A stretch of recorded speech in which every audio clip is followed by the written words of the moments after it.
Bienvenidos y bienvenidas al podcast de AZ. Yo soy Jaime Winter, director del área penal, y hoy estaremos con David Segal, abogado de la Universidad de Chile, diplomado en Derecho Penal, parte general de la Pontificia Universidad Católica de Chile.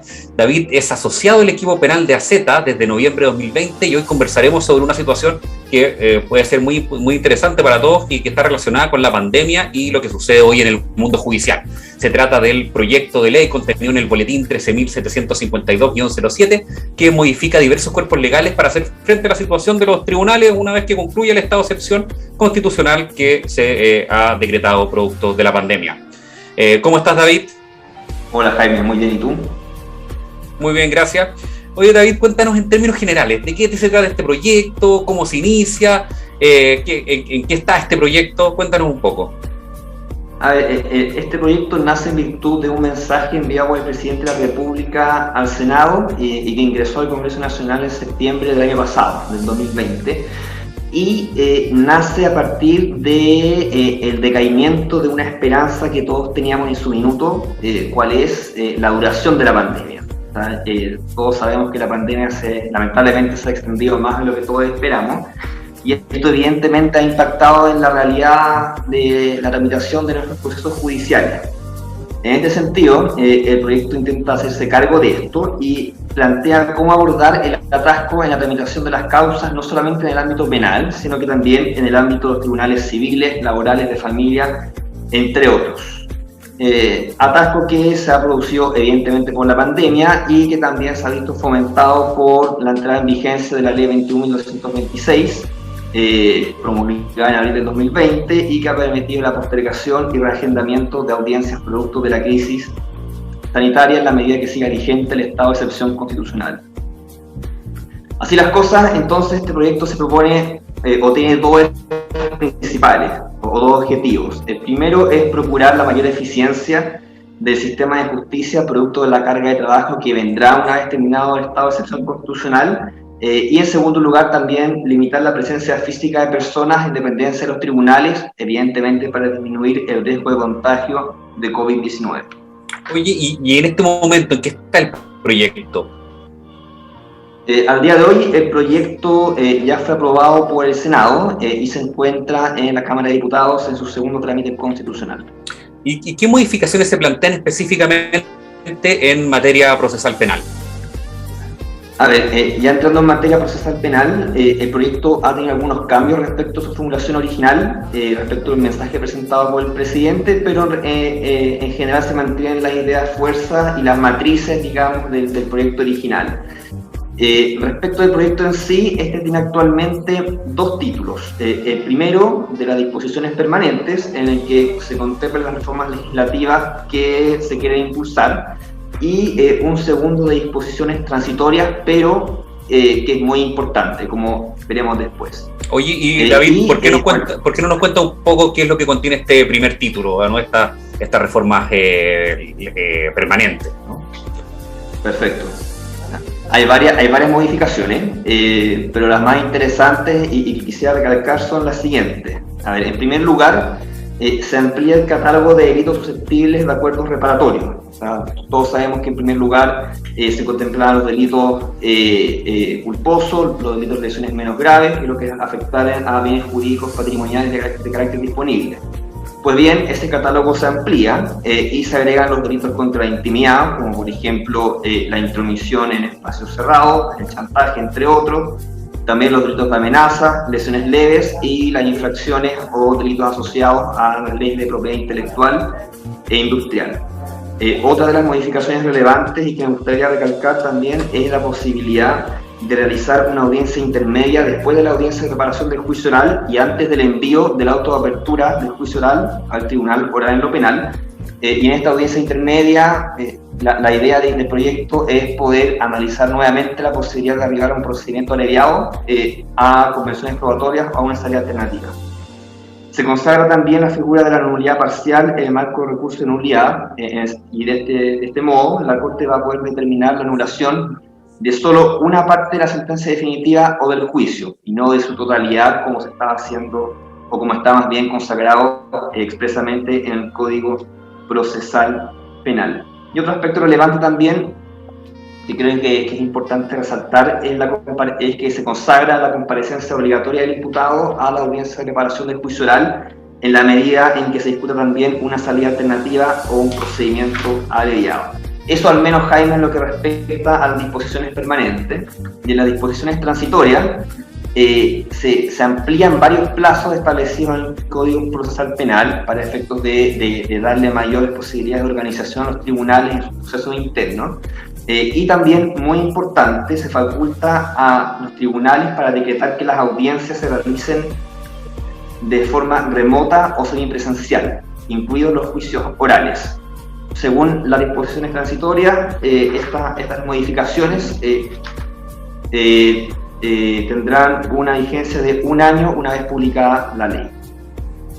Y vamos aquí un poco a lo que es tu opinión sobre esto, porque ¿te parece a ti que realmente el proyecto cumpla con los objetivos que realmente se propone? A ver, siempre hay que distinguir. En derecho siempre hay que distinguir. Efectivamente, hay algunos avances, por ejemplo, la explicitación de que los acuerdos preparatorios proceden de delitos tales como amenazas o lesiones leves, que es una cuestión que incluso los tribunales venían acogiendo en la práctica hoy en día, y la existencia también de la nulidad parcial, que es una herramienta evidentemente muy útil para efectos de economía procesal. Ahora bien, no obstante estos pequeños avances, la verdad es que, en mi opinión, creo que el proyecto no va a poder cumplir con su objetivo y no va a poder lograr descongestionar realmente la sobrecarga de trabajo a los tribunales. ¿Y por qué? Porque en mi visión esto en realidad es un problema prepandémico, por así decirlo. O sea, hay un problema que se arrastra en nuestro sistema procesal penal incluso antes del inicio de la pandemia. El problema efectivamente es profundo y dice relación con que se reagendan sucesivamente una y otra vez las audiencias, sea por el motivo que sea. Por ejemplo, e insisto, esto incluso antes de la pandemia, audiencias de preparación del juicio oral que se reagendan 2, 3, 4 o 5 veces porque las partes no se encuentran en condiciones de discutir sobre las pruebas a ofrecer o porque se encuentran negociando un procedimiento abreviado.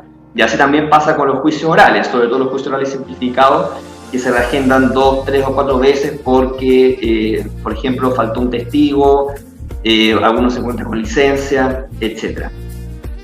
Y a mi juicio, esta es la situación que, en mi opinión, está produciendo un entorchamiento de causas incluso antes de la pandemia, y todo esto se ha visto intensificado, evidentemente, por la crisis sanitaria. Y para ejemplificar un poco lo que les estoy diciendo, vamos a la reforma propuesta en el sentido de esta audiencia intermedia, ¿no? O sea, esta audiencia que se fija después de la audiencia preparatoria de juicio oral y antes de remitir el auto de apertura de juicio oral al tribunal oral en lo penal. La pregunta que hay que hacerse es la siguiente: ¿hay realmente algo que permita pensar que si las partes no arribaron a un acuerdo durante la etapa de investigación y durante la audiencia preparatoria misma, podrían alcanzar uno durante esta audiencia intermedia? O sea, supongamos, por ejemplo, una investigación que duró 1 año, formalizada, y que se realiza la audiencia de preparación del juicio oral. O sea, se tuvo más de 1 año para arribar a un procedimiento abreviado. ¿Realmente creemos que hay antecedentes que permitan colegir que se podría arribar a un abreviado después de la audiencia preparatoria? Es realmente difícil de creer. La verdad es que no tiene mayor sentido. Y además también, ¿qué sentido tiene invertir tiempo y recursos en realizar una audiencia preparatoria que puede durar horas para dejar después aquello sin efecto y terminar la causa por un procedimiento abreviado? Nuevamente, no tenía mucho sentido. Sí. Y adicionalmente vemos que se establece la obligación del imputado a asistir a esta audiencia preparatoria, ¿no? Sí, pero solamente en algunos casos. Se establece la obligación del imputado a asistir a esta audiencia preparatoria en la medida en que se discuta también un procedimiento abreviado, una salida alternativa. Y esto evidentemente está pensado para efectos de forzar al imputado a aceptar una de estas salidas, lato sensu, antes de ir a juicio. Y el problema con esta disposición es que rompe una noción básica en el sentido de, digamos, de cómo se han entendido estas audiencias, hasta el día de hoy, y es que básicamente si es que el imputado no asiste a una audiencia de procedimiento abreviado o no asiste a una audiencia de salida alternativa, es porque el imputado simplemente no quiere aceptar dichos mecanismos de términos de procedimiento, que son eminentemente voluntarios. Entonces, en realidad, no parece conveniente, no parece proporcional y es totalmente excesivo forzar al imputado a aceptar estos mecanismos o pena de despachársele una orden de detención. A ver, y lo último que te quería recalcar, Jaime, respecto de esto, y que también es muy relevante, es que, como señalé anteriormente, en las disposiciones transitorias se establece la posibilidad de fijar audiencias remotas o semipresenciales, pero solamente por el plazo de 1 año desde la entrada en vigencia de la ley. Y la verdad, yo creo que todas las personas que digamos en materia penal nos hemos dado cuenta que sí se pueden realizar audiencias por vía remota. Hay muchas audiencias de mero trámite cuya realización por Zoom o por cualquier otro medio tecnológico no importa ningún detrimento para los intervinientes. En realidad, que dicha posibilidad sea solo por 1 año no se justifica en lo absoluto y tampoco se condice con el espíritu de la ley, en el sentido de querer evitar el contacto físico entre las personas. Correcto. ¿A quién no le ha pasado tener que pegarse un plantón de una mañana entera ante un tribunal para una audiencia que dura 10 segundos, donde están todos de acuerdo en el aumento del plazo, por ejemplo, ¿no? Sí. Oye, David, y hay una modificación que es bien relevante y que es en materia del forzamiento de la acusación. ¿Qué nos puedes contar de esto? Sí, esta incorporación en realidad es una rareza para efectos de los objetivos del proyecto. O sea, no tenía mucho que ver con eso y en realidad pareciera ser que los legisladores intentaron solucionar un problema aprovechándose de esta tramitación legislativa. Y esta modificación consiste en un nuevo inciso en el artículo 258 del Código Procesal Penal, en el que se señala, grosso modo, que para dar lugar a la solicitud de forzamiento de la acusación será necesario que la investigación se encuentre previamente formalizada. Y como dije anteriormente, esta modificación legal pretende dar solución a un problema que se ha suscitado y se ha ventilado principalmente ante nuestro excelentísimo Tribunal Constitucional, cuál es si es que el creyente puede forzar la acusación sin que la Fiscalía haya previamente formalizado la misma. Y ahora bien, si uno lo piensa, la verdad es que yo siento que la norma pone el foco en la dirección correcta. Efectivamente, procura resguardar los derechos del imputado, exigiendo una formalización previa. Pero ahora bien, creo que la decisión legislativa en este sentido es deficiente, porque no comprende que este problema no es un problema de carácter legal, sino que es un problema de carácter constitucional. Y es por esto que precisamente es el Tribunal Constitucional el que se ha pronunciado en los últimos años respecto a esta materia. Y en efecto, y para explicar bien este asunto, el problema radica en cómo el Tribunal Constitucional ha entendido las normas constitucionales que permiten a la víctima o al creyente ejercer la acción penal pública. O sea, es un problema de interpretación de normas constitucionales, no un problema de interpretación de normas legales. Básicamente la pregunta es, ¿puede ejercer el creyente la acción penal pública en forma autónoma o independiente o se requiere alguna subordinación ante las decisiones que toma el Ministerio Público? Por ejemplo, la previa formalización de la investigación.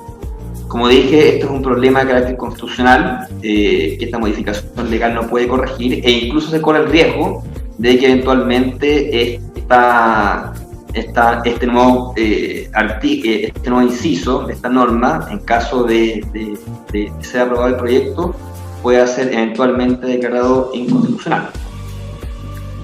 Oye, son todas estas cosas muy interesantes, David. No queremos abusar del tiempo de las personas que nos están escuchando. Te quiero agradecer por acompañarnos hoy día en esta conversación. Vamos a estar muy atentos al avance de este proyecto y nuevas modificaciones que se puedan incorporar. Y quiero dejar invitados a todos nuestros auditores en este momento a visitar nuestra página www.az.cl y seguir también nuestros podcasts en Spotify. Muchas gracias y que tengan todos un buen día.